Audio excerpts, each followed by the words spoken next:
जी अस्सलाम वालेकुम। Continue the last video जिसमें हमने बात की what is the wholesale business model, और इस वीडियो में हम लोग बात करेंगे कि why brands do not sell on their own listing. तो हम लोगों को क्योंकि अलाउ करते हैं वो, क्योंकि हम लोगों को अलाउ करते हैं अपनी प्रोडक्ट सेल करने के लिए, खुद क्यों नहीं सेल करते, ये भी एक सवाल है। तो उसका बड़ा सिंपल सा आंसर है, जब आप एक लिमिट में पहुंच जाते हैं अपनी ब्रांड की ग्रोथ के अंदर, तो आपका मेन पर्पस जो है वो इंडिविजुअल कस्टमर को डील करना नहीं रह जाता।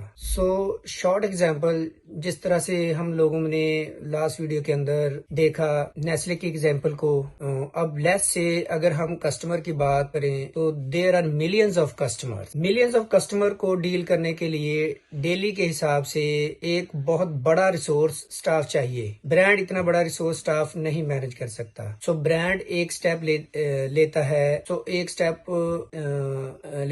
स्टेप फॉरवर्ड जाता है। Rather than business to customer sell करना, वो बिजनेस टू बिजनेस सेल करता है।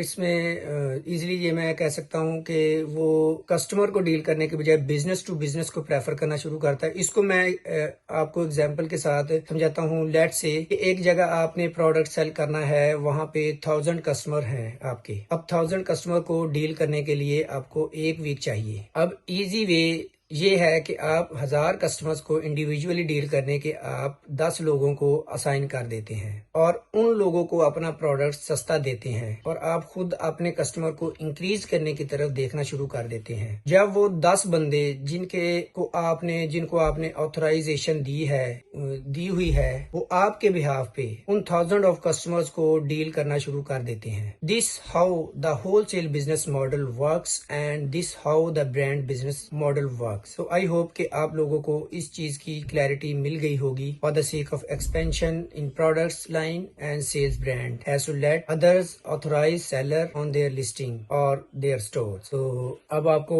नेक्स्ट वीडियो में मैं मोर इंफॉर्मेशन लेके आऊंगा। तो आपसे एक ही गुजारिश है कि मेरे चैनल को सब्सक्राइब करें, ताकि आपको मैं इंफॉर्मेशन अच्छी से अच्छी गैदर करके देता रहूं। तो आप लोगों की और चाहिए, और सब्सक्रिप्शन चाहिए, लाइक का बटन चाहिए। अगर आपको कोई इंफॉर्मेशन चाहिए तो काइंडली कमेंट्स करें, मैं उसके ऊपर भी वीडियो बनाऊंगा। तो ये मेरा लेक्चर नंबर 2 था। ये शॉर्ट लेक्चर इसलिए बना रहा हूँ कि जो लोग हमारे साथ बिगिनर्स हैं वो भी इजीली समझ सकें, और ये आहिस्ता आहिस्ता एडवांस लेवल पे हम इसको लेके चलते जाएंगे। तो मिलते हैं नेक्स्ट वीडियो में। Good bye.